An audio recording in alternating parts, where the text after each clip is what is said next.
We were breaking at 6, of course, this deadly parking garage collapse in Lower Manhattan. One person killed, several injured. The wreckage still too unstable to send firefighters in to see if others might be there.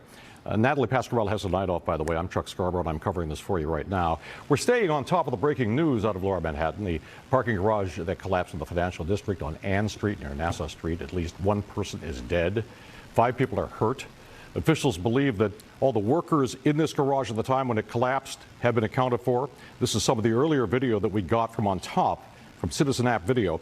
This, if you look at this, you can see looks like the parking was on the roof. The roof collapsed. That was the first collapse down. And we were told by officials at a briefing a few minutes ago that this collapsed all the way down through 4 floors into the basement. Cars piling in on top of all that. Now, this sort of garage, typically in the city, would be manned by workers. There would not be car owners or car drivers up in those floors because typically these cars are lifted by elevator. They're turned over on the ground floor when somebody comes in. Turned over to a worker, the worker puts it in the elevator, takes it up, parks it on the roof and on the floors below. In this case, it's apparently, now they're of course looking to make certain nobody else is in there, but apparently there were 6 workers on duty at the time. All 6 were accounted for. There was one, though, that did not make it. 1 perished, 4 are hospitalized in stable condition, and 1 refused medical treatment. Let's get to News 4's Melissa Colorado, live at the scene. Melissa? And Chuck, I just had a woman come up to me and ask, do you know how I'm able to get my car? And it's 6 o'clock right now. I mean, the workday is over. So you got to imagine there are dozens of people who are trying to make it back home. They're trying to get their car. It's unclear when exactly they'll be able to access their car and also the state of their car. And we know, according to the FDNY, that there are a number of crushed cars there. I also got a chance to speak to 2 individuals. They were working here. They live next to that garage, and they both said the same thing. They thought this was an earthquake when they heard the rumbling. They look out their window and then they think it's a sinkhole. Not the case. We're now learning, of course, that this was a garage building collapse. 6 people injured, 1 person passed away. We know that the FDNY and the NYPD, they used drones. They used a robot dog to access this unsafe building. It was just too risky to send any individuals inside to look for any people that may be trapped. At the moment, does not appear to be the case, but of course authorities are making sure they are looking through every single floor, looking inside every single car to make sure they were able to get everybody out safely.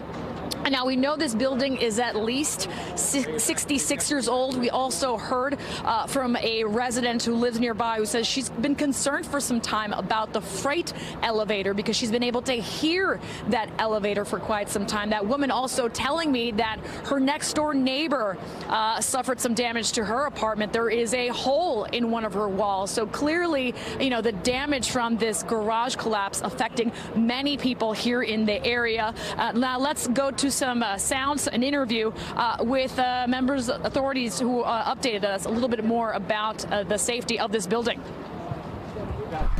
We deployed our robot dog into the building. They were able to give us a video inside, and then we were able to fly our drones inside to conduct an assessment and conduct searches. And that structure is very unstable. It's a parking garage. We've had some of the slabs, a couple of floors of the concrete slab floors collapse, crush some of the cars that are inside, and this will be a prolonged operation. And authorities telling us this building obviously not structurally safe, and it's unclear exactly whether the buildings nearby. We know that there's a couple of office buildings as well as apartment buildings nearby, and of course right now authorities are trying to make sure if those buildings are structurally safe for people. Now, as far as the history of this building, 57 Ann Street, we know that there have been 3 total complaints, including 1 filed today. The most recent one before today was back in 2014. So obviously right now investigators looking into the history of this building, looking into the permits as well.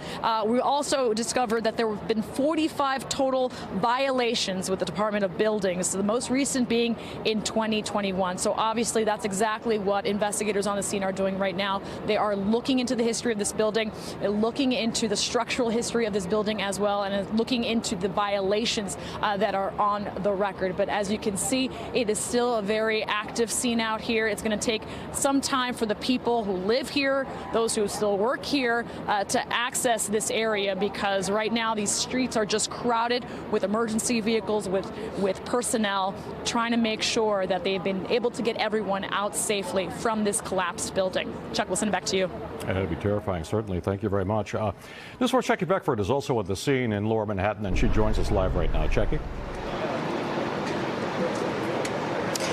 And Chuck, yeah, as you can see behind me here, still a very active scene, just like it was behind Melissa. If you want to take a look, you can see ladder 15 high above the ground here on Ann Street, as they're still surveilling the area. As you mentioned earlier, they are pretty confident that there is no one still inside the building, still inside the garage, but they are not 100% sure. Again, as you mentioned, because of the instability of the building, they have not been able to have their personnel stay inside to conduct an actual physical search. This is all been done via the robotic dog that they sent in and via a drone as well. So still many questions about who could possibly be in there. Could there be someone inside their car who was not able to get out in time, etc.? We've actually seen pictures that one passerby took of crushed cars inside the garage, and it would be very difficult to tell if anyone was there, if someone was in fact inside a car there. But again, personnel saying that they don't believe that anyone is still inside. As you mentioned, one person has unfortunately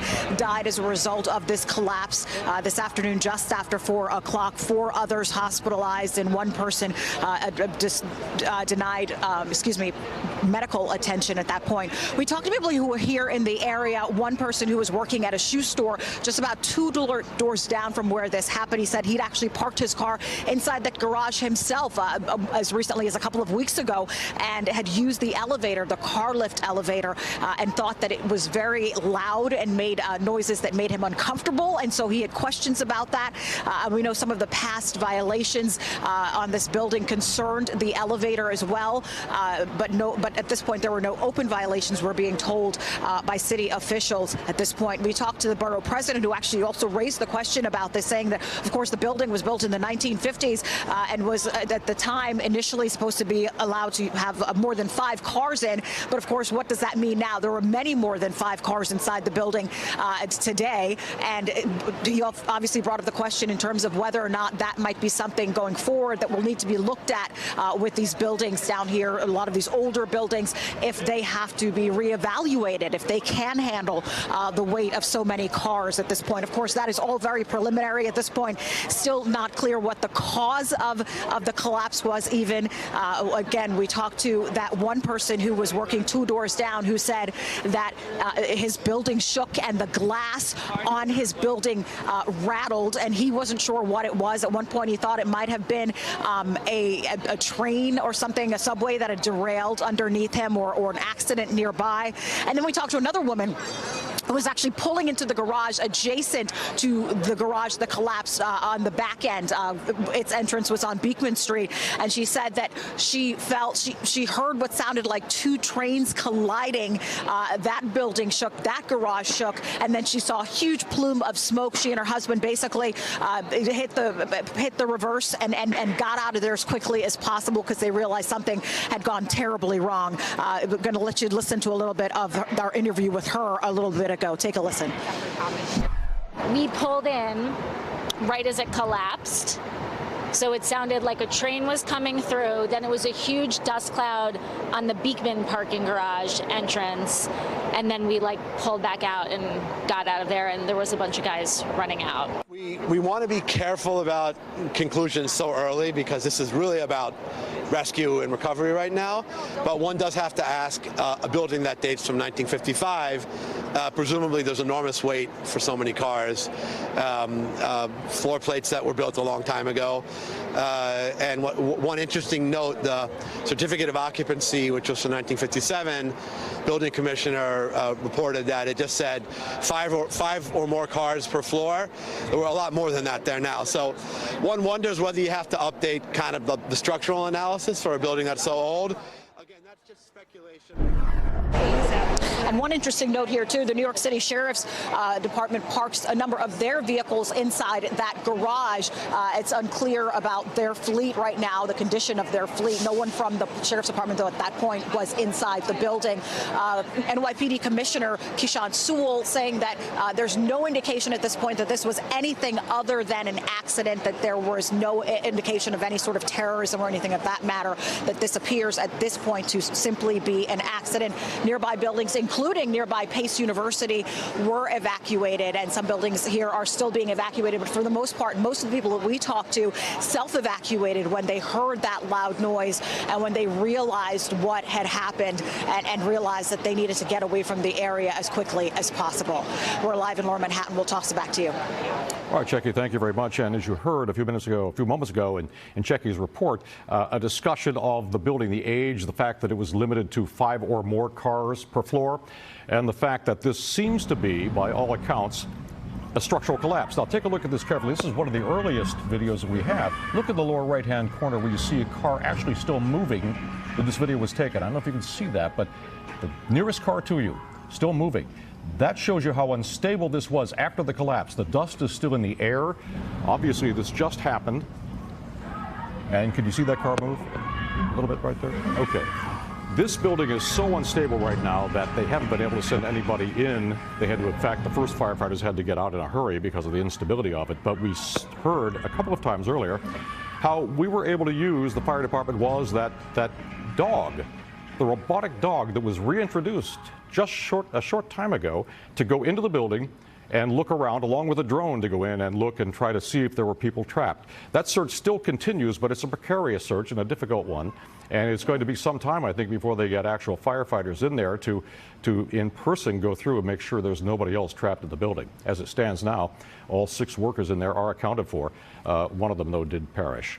News 4's Adam Harding is live at New York Presbyterian Hospital, where victims were believed to have been taken. Adam?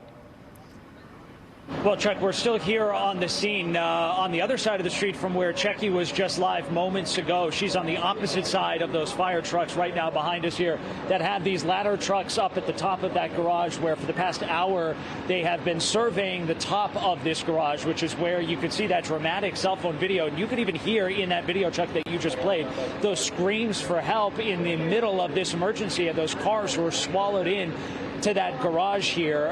What we do know is that there are a number of stretchers and emergency responders on standby in case anybody else gets pulled from the rubble. But we are told right now from first responders that they believe everybody has been accounted for, though to your point, we have confirmed, sadly, that this in fact is a deadly accident, tragedy here. And at this point, we know that the cause remains under investigation, but no criminality is suspected at this point. But the concern is from the outside of that garage is, how do you get inside? How do you make sure that there is nobody else? And you talked about it, Chuck, that drone that was used, the robotic dog that was used, and a lot of the response right now has been from the outside of that garage, because it is simply too unsafe right now to send any fire department members inside because the building is described as still extremely structurally unstable, and this has now been going on for about 2 hours. A short time ago, I spoke with a man. He tells me he parked his car inside this garage not 10 minutes before it came collapsing down. Take a listen to what he told me just moments ago. Well, I dropped the car off about 3:59. Went around the corner, grabbed a cup of coffee before going to a medical appointment. And when I came out from the coffee shop, there's a lot of commotion going on in the street. And somebody's telling me that they're filming a movie. And I'm going, okay, it's New York City, weird things like that go all the time. And went to my appointment, my phone's blowing up. My wife is calling me, friends are calling me. And finally my wife to get a hold of me, and she says, did you go into that parking lot? I said, yes. She said, I think it collapsed. And Chuck, he tells me he was only a block or so away from where that garage collapse was. He tells me he didn't even hear it, so you could see the reaction, the stunned reaction, when his wife called him. We're giving you a live look just on the other side of the street there. This is right next to where that garage is, and you can see those stretchers right now and the firefighters that are standing by near those stretchers just in case anybody is pulled from the rubble. Again, they're waiting for this building, the structure, to be secured before they can get inside of that parking deck to make sure nobody else needs needs any rescuing. But we've talked about this part of Lower Manhattan, and if you're familiar with the financial district, the way that these streets are structured, as you get a live look here, just look at how narrow these streets are. You can barely fit one car and a fire truck. So for these first responders here, it was really a race for them to try to clear people out of the way so they could get all of that equipment down here. And right now, Ann Street, at the intersection of Ann and William Street, Chuck, you can see all of those hoses that are attached to those fire trucks nearby that are just scattered throughout this street here as they're trying to keep people away from the intersection because the response is just that massive. Again, certainly this investigation far from over. First responders will be here for much of the evening as they continue to wait for any word if there's anybody else trapped inside. But still, Chuck, certainly this is massive response continuing now, going on 2 hours. We'll then send things back to you in the studio. All right, Adam, thank you very much. And let's go now to Ida Siegel. She's nearby Pace University. Students had to be evacuated there, Ida.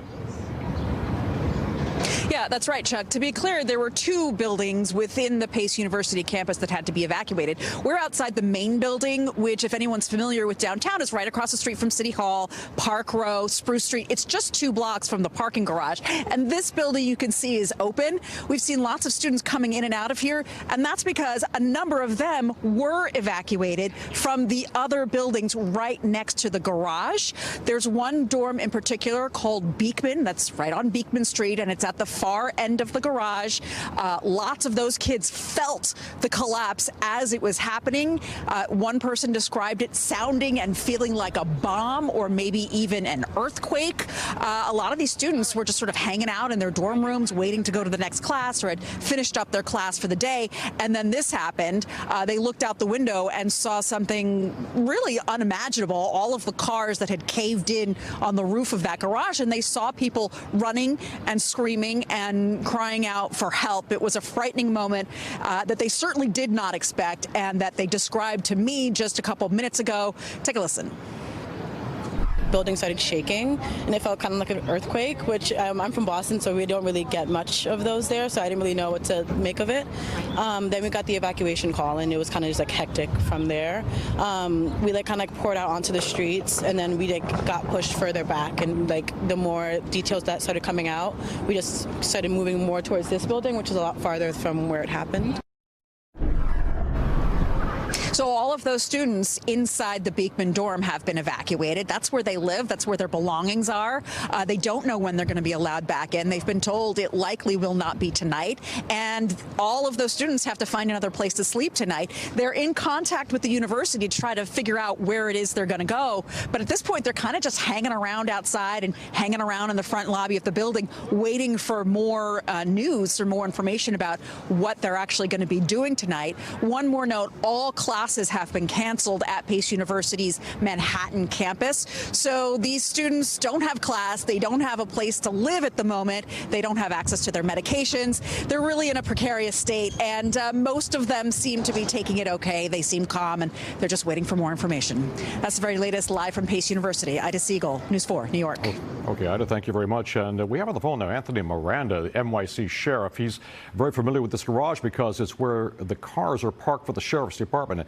And Sheriff Miranda, a quick question here. I was speculating a little bit earlier about the design of that garage, whether any of the people in the cars, the drivers that go in, actually enter the building and go up and park, or whether this is strictly an elevator system that takes the cars up to the various floors. It has been customary. First of all, thanks for having us. It's customary that the cars are taken up by the employees, not by the people from the public. And first and foremost, we want to make sure our prayers go out to the person who lost their life and the quick recovery to the 4 that are reported injured. They're close friends with the sheriffs that parked there at that garage. That's our primary parking space in Manhattan. Oh, absolutely. They are. What was your first reaction when you saw this? First, we had to make sure that we accounted for it, make sure that people were safe.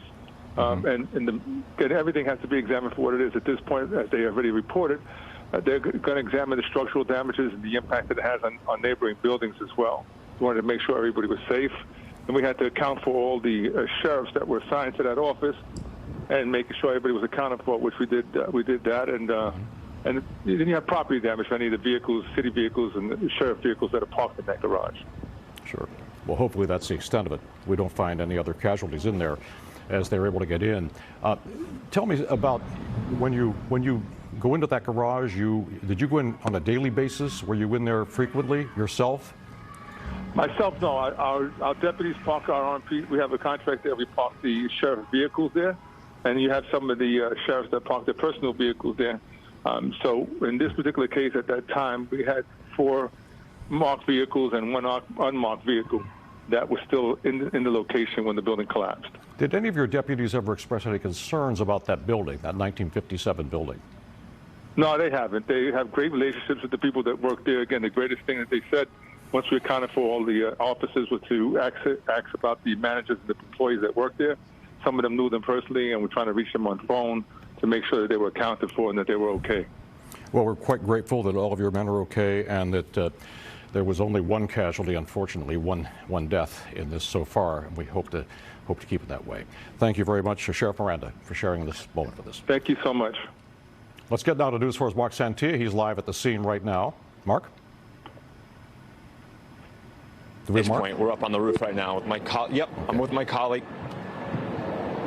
Chuck, you can take a look right now. You're seeing the top of that parking garage. You're seeing firefighters right there. You see the Mercedes that's sort of on its side. That's the parking garage that collapsed. We're in a rooftop position looking down at it. I'm joined now by my colleague, Miles Miller. Miles, you worked at the FTNY for some time.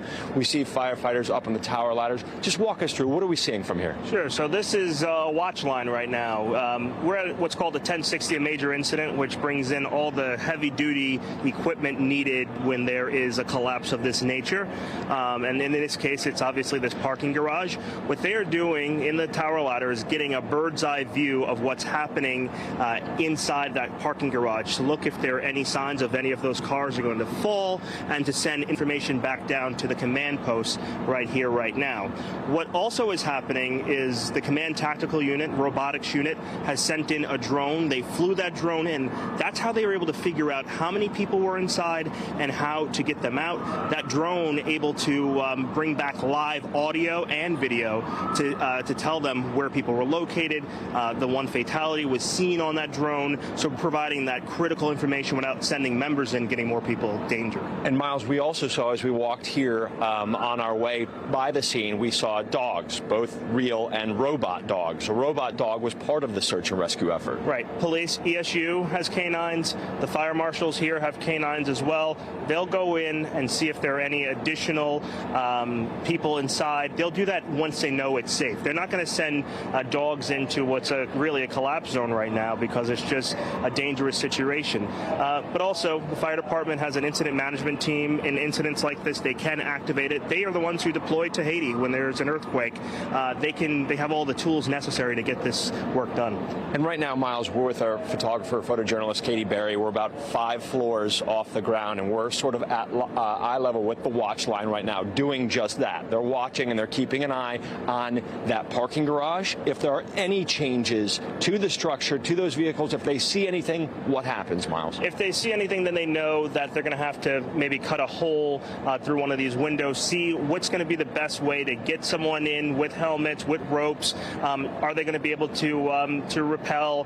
What are the best ways to get inside if necessary? Right now, with the watch line, they think they know how many people were accounted for. The fire marshals and police have already gone to the people who were, primary witnesses and said, how many people did you see in there? Okay, is there one person unaccounted for? And that's how they're able to do this work.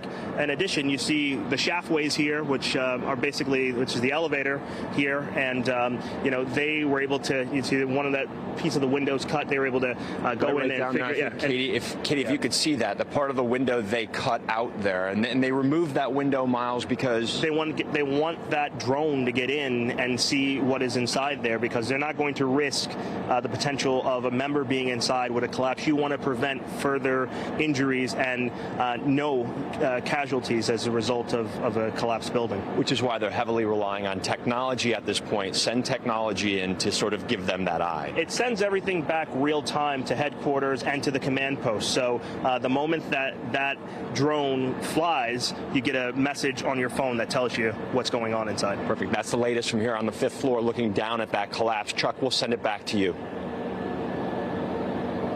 can tell, just to orient us a little bit here, where the elevator shaft is that raises the cars up from floor to floor? Well, I'm sorry, Chuck, wait, you broke up. I apologize. Okay, I'm sorry. Is there any way, can you orient us a little bit here, help us a little bit to kind of understand the layout? Can you tell us about where that elevator shaft is that raises the cars from the ground when they're delivered up to the various floors? Miles, do you have an eye on that? We're looking right now, Chuck. Chuck's asking us about the elevator that raises those cars up. Katie's giving you a look, Chuck, down there. And you can see it looks about, you're seeing the front of the building. It's difficult to see that elevator shaft that lifts the vehicles inside the building. But it looks as if it's in the middle, correct? Yeah. That's it there in the middle, right? Chuck, to the left of the firefighters, you see sort of the brown brick-faced structure. That would be the shaft where the cars are brought up.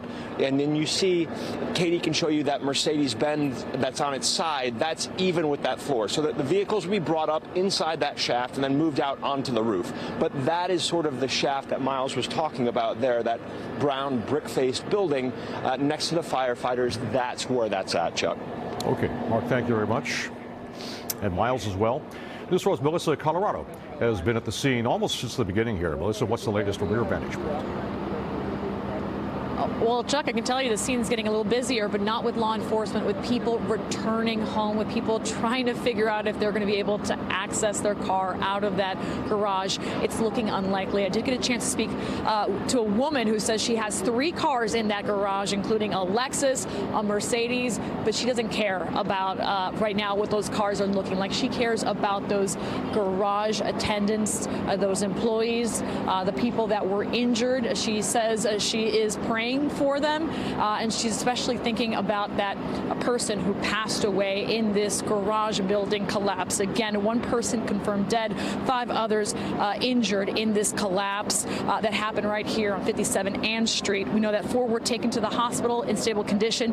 1 person refused medical attention. But a lot of the people that we've spoken to, including people who have cars currently inside that garage building, they are concerned about the safety and the well-being of those garage employees. She says, they see them every morning, every time they hand over their keys. These people are hardworking and pleasant people, and honestly, the individuals that we've spoken to are very worried about the safety of those garage employees. 6 workers were in the building at that time. We know that FDNY has declared this building structurally unsafe. We know that they have used drones as well as a robot dog to gain access into that building. Let's take a listen. What was that question? I asked if there were any permits for the freight elevator since they were doing work on it. And is that your concern? Do you think? Yeah, because the freight elevator shakes our building when it goes up and down, where they're taking cars up and down. So we just wanted to make sure that, first of all, if everyone was okay in the garage, but we heard someone had passed away. You want to go? So. How long have you had these concerns about the structural integrity of that garage? I'm not sure about the structural integrity, but definitely about the freight elevator, just because there's been work on it, and our building also was, in some ways compromised because it would shake. And as you heard right there, we've spoken to some people who live next to that garage building. They described it as hearing an earthquake because they heard that rumble, and then they look outside their window and they think, is this a sinkhole? When in fact it was not. It was a garage building collapse. We also heard from a resident who expressed some grave concerns about that freight elevator. She said she'd been hearing the building shake for some time. We also know that there is a woman, I know she spoke to my colleague, Checky Beckford, who says that she saw a hole. She got a hole in her wall as a result of this building collapse. So again, obviously, this collapse affecting many people who live here, who work in the area. We are also looking into the history of this building. We know that there are no active violations open against the building, but the building received its permit back in 1957. Right now, the building department is reviewing its records on the building, indicating that the building dates back to 1925. 5. And again, as you can see back out here live, there are people returning home from work. We also see that there are at least 4 firefighters right now inspecting from above, from a safe vantage point, the integrity of this building, the structure of this building as well. And again, it is just a massive scene out here. We've seen people that not only work in the area and trying to figure out how am I going to get home tonight, but also people who are returning back to their homes. We've also seen many Pace University students who've had to evacuate. They're walking around trying to figure out how to get back home. But again, it is a very fluid situation out here. It seems like FDNY has been able to get everybody out safely. But right now, the question is, are the other buildings next to this garage structurally safe? When will people be allowed back inside? And also, how do we get all those cars out? Obviously, some of those cars are beyond repair, but obviously we do know that there are some people out here who are going to be very interested in trying to figure out how exactly am I going to get my car out of that building. Chuck, we'll send it back to you. Melissa, thank you very much. And obviously, it's not just, I think, the buildings around that area right now that are going to be of concern, but I think this may set off an investigation of other older buildings, especially those that with heavy floor loads like this one around the city, to make certain that we don't have another one of these collapses. This happened about 2 hours and about exactly 2.5 hours ago. Suddenly there was a loud explosion, dust in the air, and these floors collapsed. A 4-story building, floor after floor after floor going down. We were told it collapsed all the way to the basement. Those cars crashing down there. And luckily, there were not too many casualties. 1 death, of course, which we all regret. But the other injuries seem to be survivable. And we will continue to stay on top of this story for you. Any breaking news developments, we will push right to your phone. Just download the NBC4 app.